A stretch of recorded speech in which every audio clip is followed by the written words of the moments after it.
You see, once again, that's what I'm saying. After he throws that left hand punch, that's Pacquiao back Velasquez off to the left. Now is starting to get more accurate with both the jab and the left hand. Pacquiao is known to be a rat. Freddie Roach trains Pacquiao, and watch him on a daily basis. Manny Pacquiao is it can be a big factor late in the fight. perfect right hand by Pacquiao. Right hook. Stunned Velasquez. Pacquiao trying to finish it. Needs to get it done. One of the most vicious finishers in the sport. Velasquez in big trouble now. The increasing accuracy of shots making a difference in Velasquez. And that Pacquiao crowd, Manny. Good right hand for Pacquiao. What's that? A lot of the Mexican fans like Pacquiao himself. Morales, sweeping right hand. Some men will have hot cold. Right hook. Hard right hand, done. All over it. Slightly staggered. And down he goes. Another huge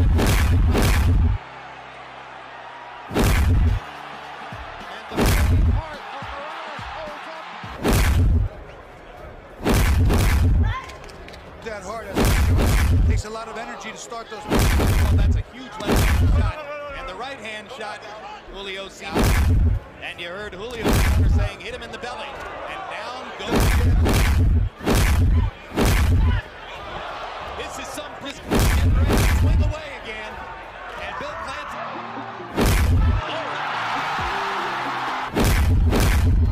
The best round so far from Patrice. That's Very strong. This is out, and that's it!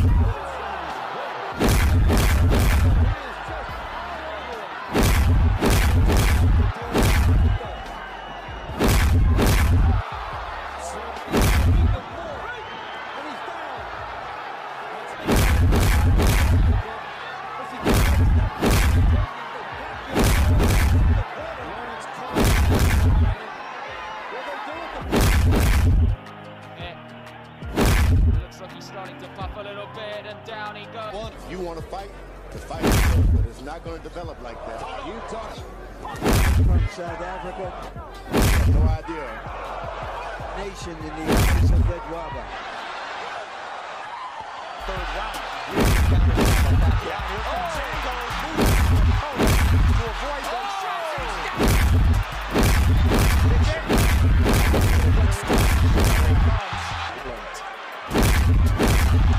Staying combination. able to balance the top.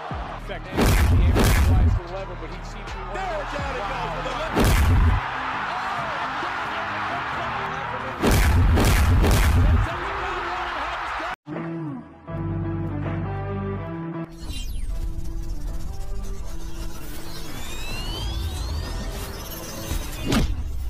Narito ang 10 greatest knockout wins ni Manny Pacquiao sa kasaysayan ng boxing.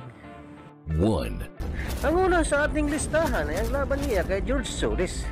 Ating panoorin kung paano bugbugin ni Manny Pacquiao si Solis. Listening, and they've invoked the family. He's in trouble, and down goes Solis. There goes that uppercut again. He's hurt. He's out. It's over. Solis sent down for the second time. Cinco. He is on the apron of the ring. Ocho. Yes.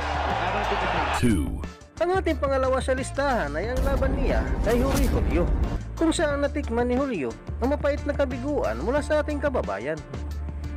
Ating panoorin kung paano nga binugbog ni Manny Pacquiao itong si Julio. And by Pacquiao. And you heard Julio's corner saying, hit him in the belly. And down goes Julio. It was a perfect execution of what he was told in the corner. Double jab and throw left hand. He did it with what we see. Freddie Roach only going behind the double jab and following with the left hand. Hit him twice in a row. The second one, drop it. Julio. This is some prospect, Bobby. To me, he's every bit as exciting as Prince Nassim Hamed. No 3 knockdown rule in effect. I think Julio's an actual defense. I really do. Julio trying to slow his way back. A little grabbing and holding might be the thing to do. Pacquiao's just getting ready to swing away again. And Bill Clancy's seen enough. 3. Ang ating pangatlo sa listahan ay ang laban niya kay Hector Velasquez, kung saan nawala ang yabang nito sa ibabaw ng ring na matikman niya ang mga solidong suntok ng ating pambato sa kanyang pagmumukha. Ating panoorin paano tinuruan ng leksyon ang hambog na boksingerong ito.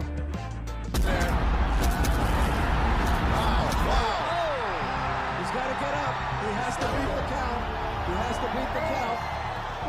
Can't be saved by the bell. Does he want to get up?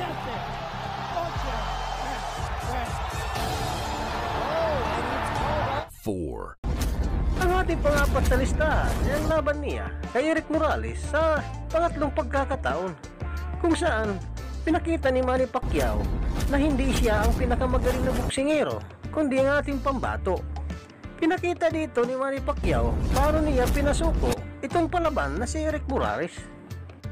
At itong hayag kung paano pinataob ni Manny Pacquiao itong si Morales. Nice counter by Erik Morales.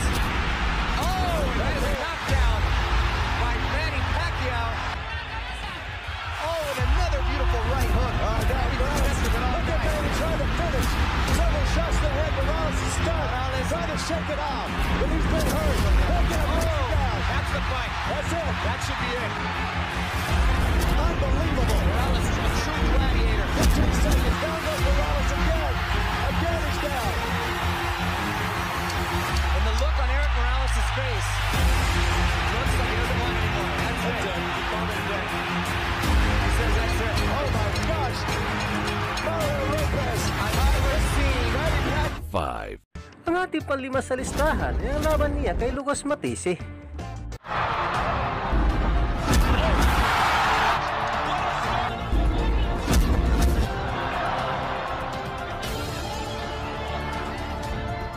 The best round so far from Patrice.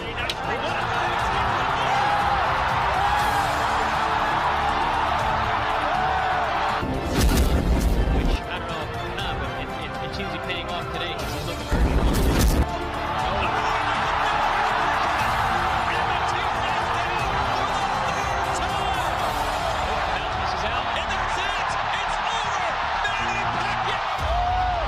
Six. Ang ating pangalan sa listahan ay walang iba kundi ang kanyang nakalaban dito na si Marco Antonio Barrera, kung saan minaliit ang kakayahan ng ating pambato. Ating tunghayan panoorin kung paano nga ba nilamutak ang pagmumukha ng ating pambato itong si Marco Antonio Barrera.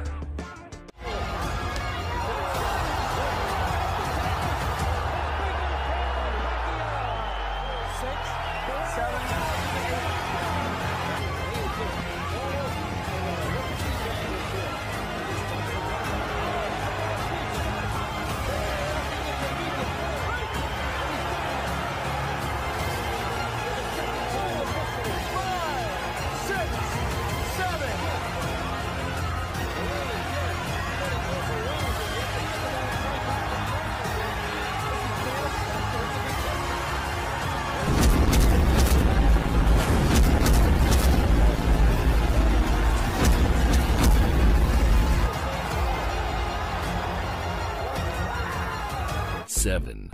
Ang ating pampito sa listahan ay walang iba kundi ang laban nila ni David Diaz, na kung saan isa rin nagmaliit sa kakayahan ng ating pambato. Ating tunghayan at panoorin kung paano nga ba pinahalik ng ating pambato sa luna itong si David Diaz.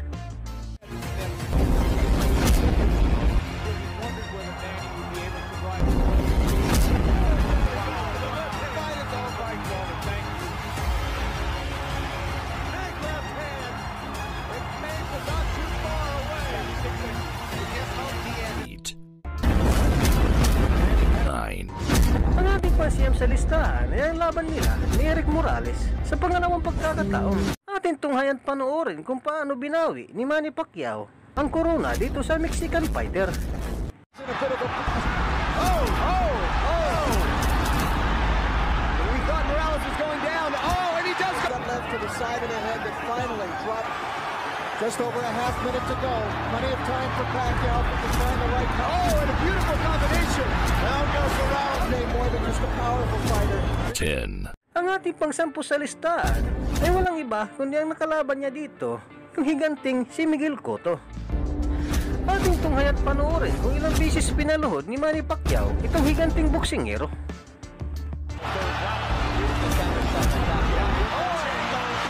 He can switch because he's a natural southpaw. Oh, nice movement from Cotto to avoid the Puerto Rican crowd has gone silent.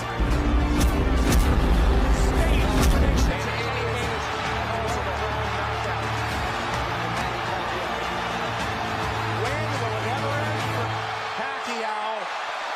There is no limit, it seems, to Kung nagtatapos ang ating 10 knockout wins na nagmula sa ating pambato na si Manny Pacquiao. Ikaw, idol, ano masasabi mo sa performance pinakita dito sa bidyong ito? Para sa inyong opinion, i-comment mo niyan sa ating comment section sa ibaba. At kung nagustuhan mo naman ang bidyong ito, paiwan naman ako ng like at pasubscribe na rin sa ating munting channel. Maraming salamat po sa inyong panonood. Sama kayo na rin lang, mag-ingat, God bless. Bye bye!